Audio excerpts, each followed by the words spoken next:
ایک دفعہ کا ذکر ہے کہ ایک چھوٹے سے گاؤں میں علی نام کا ایک لڑکا رہتا تھا۔ علی بہت غریب گھرانے سے تھا، لیکن ہمیشہ بڑے خواب دیکھا کرتا تھا۔ اس کا سب سے بڑا خواب ایک سائیکل خریدنے کا تھا، لیکن اس کے پاس اتنے پیسے نہیں تھے کہ وہ اپنی خواہش پوری کر سکے۔ ہر روز جب علی اسکول جاتا تو راستے میں دوسرے بچوں کو سائیکلوں پر جاتے دیکھ کر اداس ہو جاتا۔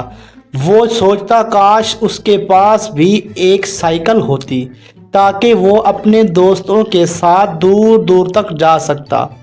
ایک دن علی گاؤں کے قریب جنگل میں گھوم رہا تھا کہ اچانک اسے ایک عجیب سی لکڑی نظر آئی۔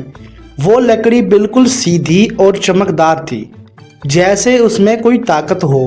علی کو وہ لکڑی بہت پسند آئی تو اس نے سوچا کہ اسے اپنے گھر لے جائے اور اس سے کوئی کارآمد چیز بنا لے۔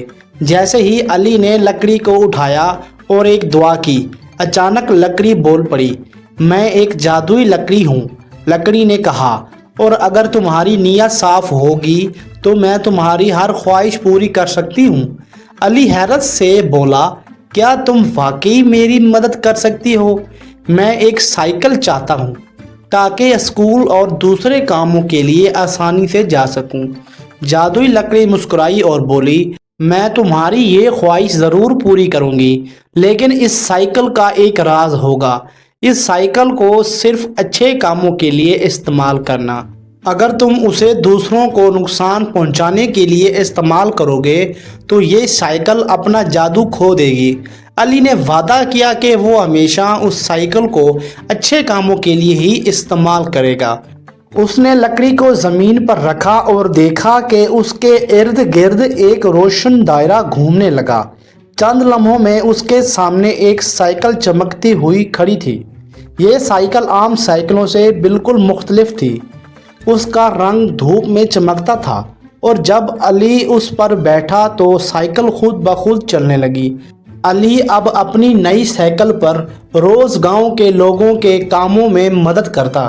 جب بھی کسی کو کوئی ضرورت ہوتی، علی اپنی جادوئی سائیکل پر فوراً پہنچ جاتا۔ سائیکل کی مدد سے وہ دور کا فاصلہ بہت جلد اور آسانی سے طے کر لیتا۔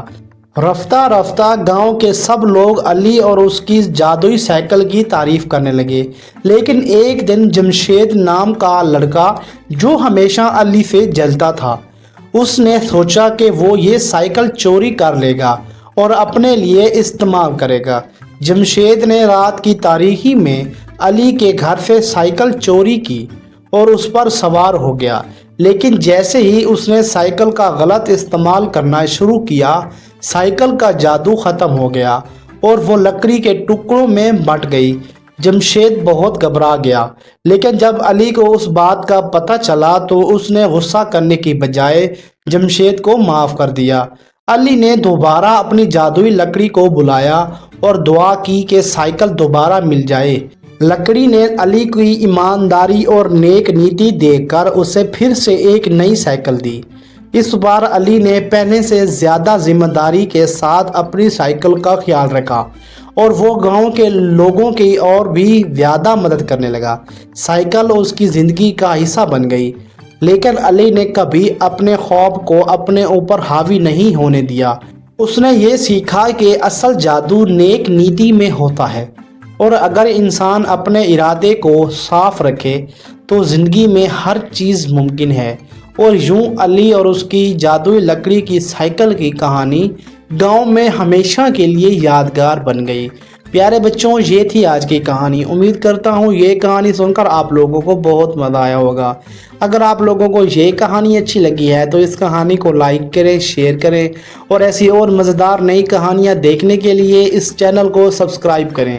ساتھ میں بیل آئیکن کو بھی پریس کر دیں تاکہ ہماری ہر آنے والی نیو کہانی آپ تک سب سے پہلے پہنچ سکے۔